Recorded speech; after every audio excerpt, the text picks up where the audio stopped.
अनंत कोटी ब्रह्मांड नायक भक्तवात्सल्य भक्ताभिमानी राजाधिराज योगीराज परब्रह्म सच्चिदानंद भक्त प्रतिपालक अक्कलकोट निवासक श्री स्वामी समर्थ महाराज की जय, श्री स्वामी समर्थ महाराज की जय, श्री स्वामी समर्थ महाराज की जय.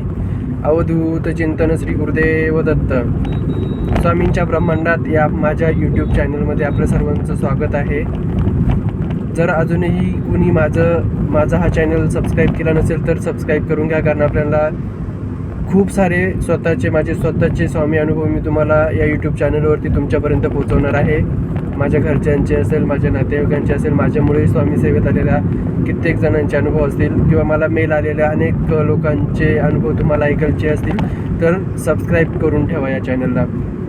तर आज मी एक शॉर्ट व्हिडिओ बनवणार आहे की प्रेग्नेन्सीमध्ये ज्यावेळेस माझ्या मिसेसची डिलेवरी होती त्यावेळेसचा एक छोटासा अनुभव मी तुम्हाला शेअर करणार आहे. पण अनुभव असा आहे की अगदी म्हणजे डोक्याला झणझणे आणेल, डोळ्यात अश्रू येतील असा तो अनुभव, म्हणजे अक्षरशः आमच्या सर्वांच्या डोळ्यात अश्रू आले होते. असा हा अनुभव मी तुमच्या पुढे आता शेअर करणार आहे.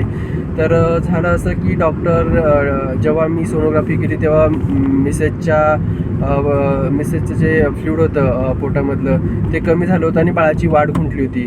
तर डॉक्टरकडे गेलो. त्याच्यानंतर डॉक्टर बोलला की बाळाची वाढ खुंटली आहे, पाणी पण कमी झालं आहे, तर आपल्याला त्याला वाचवण्यासाठी आधी बाहेर काढावं लागेल, त्याची बाहेर वाढ आपण करूया, पोटामध्ये वाढ होणार नाही आता आणि बाळ दगावण्याची शक्यता आहे पोटामध्ये राहिलं तर मग तुम्हाला आजच ॲडमिट व्हायला लागेल आणि ॲडमिट होऊन घ्या.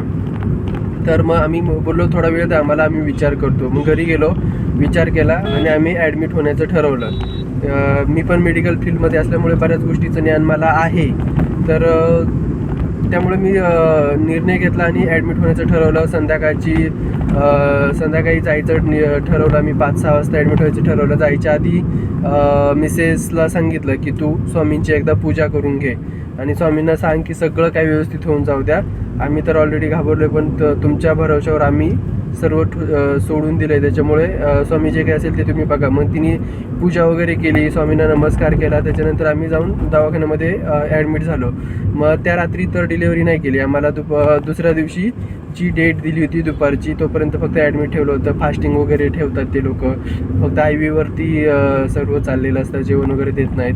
तर मग दुपारी 1चं टायमिंग दिल्यानंतरही त्यांनी 4 वाजता घेतलं, कारण एमर्जन्सीमध्ये 2-3 डिलेवरी त्याच्या आधी झाली त्यांच्याकडे त्या दवाखान्यामध्ये. आणि मग माझ्या मिसेसला घेतलं गेलं 4 वाजता. त्याच्यानंतर 4:15ला आम्हाला न्यूज भेटली की एक छान मुलगी आम्हाला स्वामींनी दिली आहे. कारण स्वामींना सगळेजण विनंती करायचे की स्वामी आमच्या घरामध्ये मुलगीच होऊ द्या, स्वामी आमच्या घरामध्ये मुलगीच होऊ द्या, तुमच्या आशीर्वादाने जे पण होईल ते आम्हाला ॲक्सेप्ट आहे, पण आमच्या घरी मुलगी होती. आणि ते काहीतरी मार्गशीर्षचे गुरुवार पण चालू होते आणि बरोबर गुरुवारीच आमच्या घरी मुलगी जन्माला आली, लक्ष्मीच्या रूपाने किंवा स्वामींच्या रूपाने. स्वामींनी पाठवलं, स्वामींचा आशीर्वाद म्हणून. आणि माझ्या मिसेसला भूल दिलेली होती, त्याच्यामुळे तिला काही जाणवत नव्हतं. त्याच्यामुळे ती बोलायची अरे सीझर तर खूप छान आहे, काही त्रास नाही होत, काय नाही होत. पण भूल असल्यामुळे तिला काही कळलं नाही. पण जशी भूल उतरत गेली तसा तिला त्रास सुरू झाला. तिला जेवायला वगैरे नव्हतं देत, पाणी वगैरे काही नव्हतं देत, फक्त सलाईनवर होती ती. तर झालं. मग रात्री मी घरी निघून गेलो. तिच्याजवळ तिची बहीण थांबली होती आणि ती रात्रभर तिथे जागी होती, बाळासोबत थांबली होती. तर रात्री मिसेसला खूप त्रास सुरू झाला.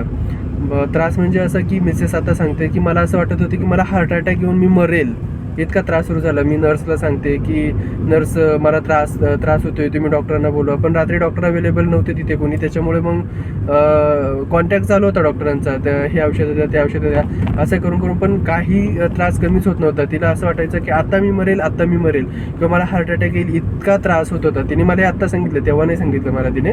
मग तिने मला पहाटे 4 वाजता कॉल केला की संजय मला त्रास होते, लगेच हॉस्पिटलमध्ये. मी लगेच उठलो, आवरलं, आंघोळ वगैरे काही न करता स्वामींना प्रार्थना केली, स्वामी सगळं काही व्यवस्थित होऊ द्या. स्वामींना कसं आहे की आम्हाला सांगितलं गेलं की तुमच्या घरामध्ये बाळ जन्माला आलंय तर तुम्ही पूजा करू शकत नाही 1.25 महिना. म्हणून मी स्वामींना फक्त हात जोडले की स्वामी जे काय असेल सर्व काही व्यवस्थित असू द्या, बाळ पण व्यवस्थित असू द्या, बाळाची मम्मी पण व्यवस्थित असू द्या. तर तिथे गेलो तर तिची सिच्युएशन खरंच कंडिशन खूप खराब होती. तर मी गेलो तिथे आणि मग नर्सला वगैरे बोलवलं, नर्स चेक करून गेली, सगळं काय ती बोलते व्यवस्थित आहे. पण तिला त्रास तर होतोय, तिला श्वास घ्यायला त्रास होतोय, श्वास घेता येत नाही व्यवस्थित, वरती केलं तर होतं, नंतर उलटीसारखं वाटतंय एकदम, म्हणजे घाबरून गेलेली. पण तिने मला हे नाही सांगितलं की संजय मला एकदम म्हणजे गुदमारल्यासारखं होतंय, किंवा मी सारखा AC लावायचो, फॅन लावून द्यायचो, पण त्यानेही काही फरक नव्हता पडत. कारण मी गेल्यानंतर तिची बहीण निघून आली होती घरी, ती बिचारी रात्रभर तिथे जागी होती तिच्याकडे. तर त्याच्यानंतर मग झालं, मग मी तिला बोललो की एक काम कर, तू आता तू फक्त स्वामींना सांग की स्वामी मला त्रास होतोय, कारण तू काल पूजा करून आली, तू स्वामींना अभिषेक घालते, तर तू स्वामींना एक प्रार्थना कर की स्वामी मला त्रास होतोय.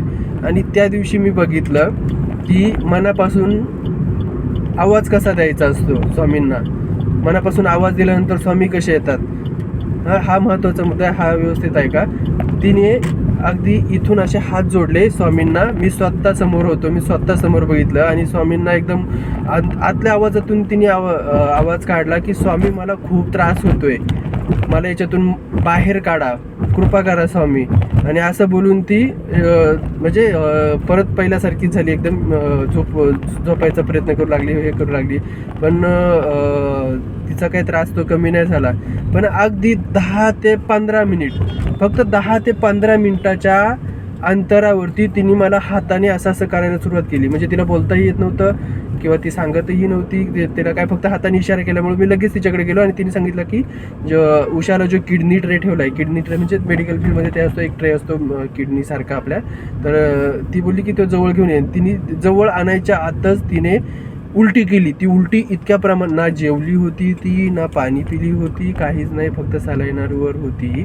त्या स्वामींना विनंती केल्यानंतर त्या 15 मिनिटामध्ये तिला पिवळी हिरव्या कलरची अशी एकदम उलटी झाली. मी तेव्हा व्हिडिओ जर काढला असता तर मी प्रूफ दिला असता तुम्हाला, पण आता माझ्याकडे तोच एक प्रूफ नाही आहे, नाहीतर बाकी स्वामी सेवेचे सगळे प्रूफ माझ्याकडे आहेत. कदाचित डिस्चार्जच्या पेपरमध्ये ते लिहिलेलं असेल की तिला उलटी वगैरे झाली. तिला ती उलटी झाली, पोटातलं जे काय होतं नव्हतं सगळं बाहेर आलं. मी ती बेल वाजवली, तिकडून नर्स आले, त्यांनी ते साफ वगैरे केलं, चेकअप केला, सगळं नॉर्मल झालं. पण त्या 15 ते 20 मिनिटामध्ये तिने 20व्या मिनिटाला तिने सांगितलं की मला आता खूप छान वाटतंय, म्हणजे एकदम रिलॅक्स वाटते, मला काहीच त्रास वाटत नाही. जो मी बोलत होते मला श्वास घ्यायला त्रास होतोय, मला बोलता येत नाही आहे, मला छातीत दुखतंय, ह्या सगळ्या गोष्टी त्या अचानक थांबल्या गेल्या त्या फक्त 20 मिनिटामध्ये. तर असा अनुभव मला त्या ठिकाणी आला आणि आम्ही दोघांनी स्वामींना हात जोडले की स्वामी हा फक्त चमत्कार तुम्हीच करू शकता, अशक्यही शक्य करण्याची ताकद फक्त तुमच्याकडे आहे. त्यावेळेस डॉक्टरही नव्हते, नर्स लोकही काही करू शकत नव्हते, कारण रात्रभर ती तळमळत होती. पण त्या 15 ते 20 मिनिटामध्ये स्वामींनी आपला चमत्कार दाखवून तिला एकदम नॉर्मल केलं. ती डिलेव्हरी झाल्यानंतर, म्हणजे डिलेव्हरीच्या आदल्या रात्री पण झोपली नव्हती, डिलेव्हरीच्या दिवशी पण झोपली नव्हती पूर्ण दिवसभर, आणि डिलेव्हरी झाल्यानंतर त्या रात्री पण झोपली नाही जोपर्यंत ती उलटी नाही झाली. त्यानंतर ती अशी झोपली, सकाळी समजा तिला काहीतरी 7 सव्वा 7ला जर उलटी झाली तर ती झोपली, ती डायरेक्ट 1 वाजता उठली. तिला जेवायला उठवलं 1 वाजता, आणि 1 वाजता उठवल्यानंतर जेव्हा तिला तिची कंडिशन विचारली त्यावेळेस तिची कंडिशन एकदम व्यवस्थित होती. ती बोलली मला काहीच त्रास होत नाही आहे, अगदी टाकेही दुखत नाही, सिजर झालं होतं त्याच्यामुळे अगदी टाकेही दुखत नाही, मला काहीच त्रास होत नाही, मी एकदम परफेक्ट आहे बोलते. तेव्हा आम्ही स्वामीचा हा अनुभव, स्वामींनी दाखवलेला चमत्कार अगदी मनापासून मानला आणि तिला बोललो ही असते स्वामी शक्ती.